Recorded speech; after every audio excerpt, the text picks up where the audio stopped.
মা কাজ দেন কাজ।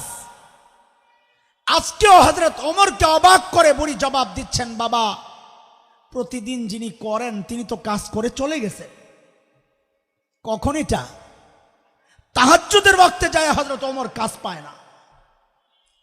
এইবার হযরত ওমরের টনক নড়ছে, কিরে ভাই আমার কাজের দরকার নাই, আগে এই বুজুর্গ বাইর করা লাগবে, কে এই লোক এই গভীর রাতে এসে কাজ করে।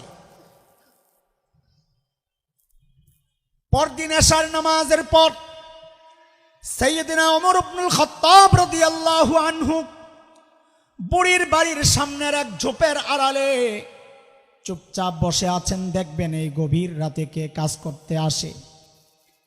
হযরত ওমর লক্ষ্য করলেন এক আল্লাহর বান্দা খালি পায়ে পা টিপে টিপে চোরের মতো বুড়ির বাড়ির দিকে আগাইতেছে।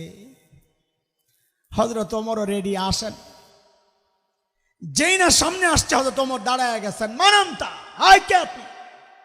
বাপরে, হযরত ওমরের যে আওয়াজ! রাতও গভীর, মানুষটাও একা। এইরকম কোন সিচুয়েশন আর পরিস্থিতির মুখোমুখি যদি আমি হতাম, কেউ হঠাৎ দাঁড়ায় যদি বলতো আয় কে, আমি তো সাথে আমার কাপড় চোপড় নষ্ট হয়ে যেত।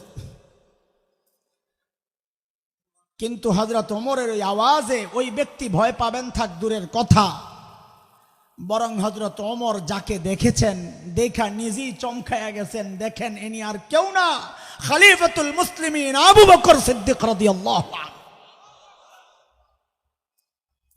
হযরত ওমর তো অবাক হয়ে গেছেন, আবু বকর আপনি? আরে আপনি?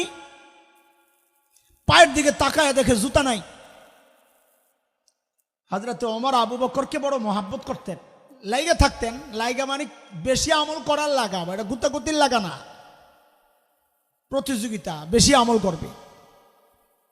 এই আবু বকর সুফিগিরি দেখান, জুতা কই? খালি পায়ে আসছেন কেন?